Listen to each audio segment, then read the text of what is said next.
Let's take a look at what happened this weekend with Islam, with the protests against Angela Merkel, and with the statements by the Pope that Islam is a religion of peace. In contrast to that, we have a top Swedish priest say that Islamists have declared war on Christianity. This is a story on Infowars.com. This is a priest in the Swedish church, the Evangelical Lutheran National Church. It has about 6.2 million members.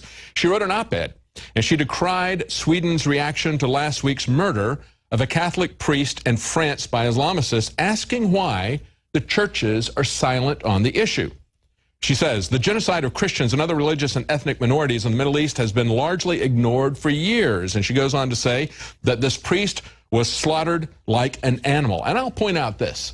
He was not only slaughtered like an animal, but it was a ritual killing. After they killed him, after they slit his throat or cut his head off, depending on which accounts you give credence to, they performed a ceremony there according to witnesses. And you have to understand that wherever Islam goes, it destroys the religious sites, the holy sites of other religions, and erects their own sites there. They were marking their territory.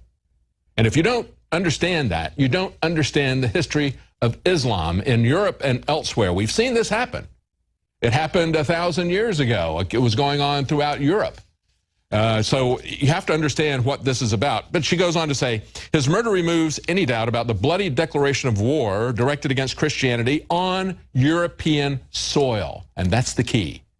This happened while the Democrat convention was going on. And they were talking about every one of the firsts that happened, about the first woman to do this, the first minority to do that, or be elected to this position. Of course, they were typically government issues as they were talking about. But there was an important first that happened that week, and they were completely silent about it, would not talk about ISIS, even as this priest was murdered as the convention began.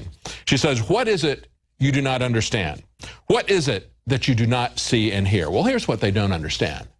The Pope comes out and speaks at a large gathering of youth, and he points out that it is the God of money that is responsible for this. He blames capitalism.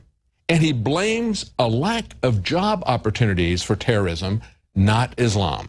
This is what he says, according to the Wall Street Journal. They say this is fundamental terrorism against humanity. In other words, capitalism is the real terrorism. Capitalism is the fundamental terrorism against all humanity. So while he says that capitalism is terrorism, he says that it's money and jobs that will pacify people. He goes on to say that it's economic marginalization of Muslim youth in Europe that explains the actions of those who join extremist groups. He says they don't have work, so they turn to drugs and alcohol.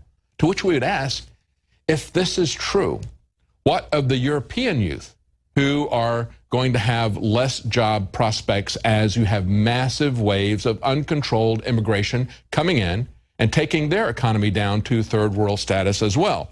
He goes on to say that Muslims seek peace, in spite of the fact that he just had one of his own priests ritually slaughtered in his own church in France by these peace seekers. He says it's not right to say that Islam is terroristic. If I speak of Islamic violence, I should speak of Catholic violence. So then he goes on to equate routine crime by people who happen to be Catholics to these ritualistic religious killings by Islamic terrorists. It's completely different. And let me say this. When we talk about martyrs, a Christian martyr is not the same as a Muslim martyr. Christian martyrs, understand that the word martyr is simply the Greek word for witness. Christians were referred to as martyrs because they were people who had witnessed things about Christ that they would not recant. Because they would not recant, they were slaughtered. And this went on through the Roman Empire as well as especially the Islamic occupations. So martyrs were people who refused to recant on what they had seen, whereas Muslim martyrs are people who kill others. Not people who are killed for their beliefs, but people who believe they need to kill. You need to understand the difference between the different uses of martyrism.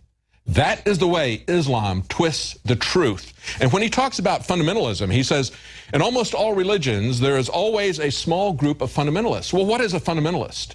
A fundamentalist is somebody who believes in the literal interpretation of their document, whether it's the Bible or whether it is the Quran. These people who follow the literal interpretation of the Quran are the people who believe that they need to kill, that they need to dominate.